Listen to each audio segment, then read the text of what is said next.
સુરત વિસ્તારમાં રાહત સોસાયટી ખાતે ઝોન 6 પોલીસ દ્વારા જરૂરિયાતમંદ લોકો માટે લોન મેળાનું આયોજન કરાયું હતું। લોન મેળામાં 200 થી વધુ લોકો હાજર રહ્યા હતા।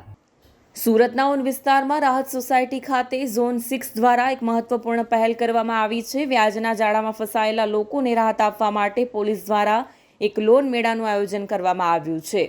વ્યાજખોરોની ચુંગલમાંથી મુક્તિ આપવાનું એક પગલું ભરવામાં આવ્યું છે। 200 જેટલા લાભાર્થી હાજર રહ્યા હતા। ઘણી વખત આપણે જોતા હોય છે કે ઘણા લોકો આર્થિક મુશ્કેલીમાં આવી જાય છે અને વ્યાજખોરો પાસેથી ઊંચા વ્યાજે પૈસા લેવા મજબૂર બને છે। આવી સ્થિતિમાં લોકો વધુને વધુ દેવાના બોજ હેઠળ દબાઈ જાય છે। આવી સ્થિતિમાંથી બહાર આવવા માટે પોલીસે આ લોન મેળાનું આયોજન કર્યું છે। ઊન વિસ્તારના લગભગ 200 લોકો આ મેળામાં હાજર રહ્યા હતા અને તેમને લોન મેળવવાની તક મળી છે। જે લોકોને નાણાકીય મદદની જરૂર છે તેઓ આવા મેળાનો લાભ લઈ શકે છે। આ લોન મેળામાં પોલીસ અધિકારીઓ અને Varachha bank, bank of Baroda અને SBI બેંકના અધિકારીઓની ઉપસ્થિતિ રહી હતી। આજ રોજ ઝોન 6 વિસ્તારમાં લોન મેળાનું આયોજન કરવામાં આવ્યું છે।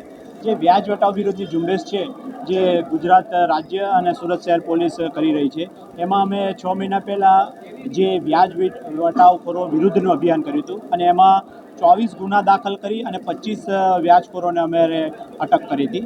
હવે એની બીજી કડીમાં અમે આ જે લોન મેળાથી લોકોને જાગૃત કરીએ છીએ કે જેને પૈસાની જરૂર છે એ લોકોને લોન મળી રહે। આજે Varachha cooperative bank, state bank of India અને બેંક ઓફ બરોડા એના મેનેજરો હાજર હતા અને એમણે દરેકને કઈ લોનો બેંકની મળે છે એની સમજ કરી છે તથા આ ઉપરાંત અત્યારે પણ એમના ટેબલ્સ છે, અત્યારે જેને જરૂર હશે એને માર્ગદર્શન આપશે અને એમની જે કંઈ યોગ્યતા હશે એ પ્રમાણે બેંકમાંથી એમની લોનનું વિતરણ કરવામાં આવશે।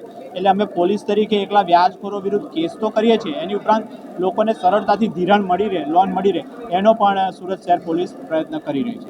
આવું અમે બહુ સારો પ્રશ્ન કર્યો છે, એના માટે અમે 26 ડિસેમ્બરે એક સંમેલન ભેસ્તાન પોલીસ સ્ટેશનમાં રાખ્યું હતું કે જે છૂટ્યા હોય એમને કોઈ આરોપી તરફથી કંઈ ધમકી આવે છે કે નહીં એને પણ અમે બોલાવી આપ બધાએ કવરેજ પણ કર્યું હતું। 26 ડિસેમ્બરે ભેસ્તાન રાખ્યું હતું અને એમાં પણ અમે પૂછ્યું હતું કે ભાઈ છૂટ્યા પછી પણ કોઈને થતી તકલીફ હોય તો પણ અમે સાથે છે, અમારા નંબર છે। આ ઉપરાંત જે કોઈ વ્યાજખોરો જોડે ફરી ના જાય એના માટે તેને લોન મેળાનું આયોજન કર્યું છે કે જેની આર્થિક સ્થિતિ નબળી હોય, લોન ઓછી મળતી હોય એને પણ લોન મળી રહે, એના માટે આ પ્રયત્ન અમારા ચાલુ છે।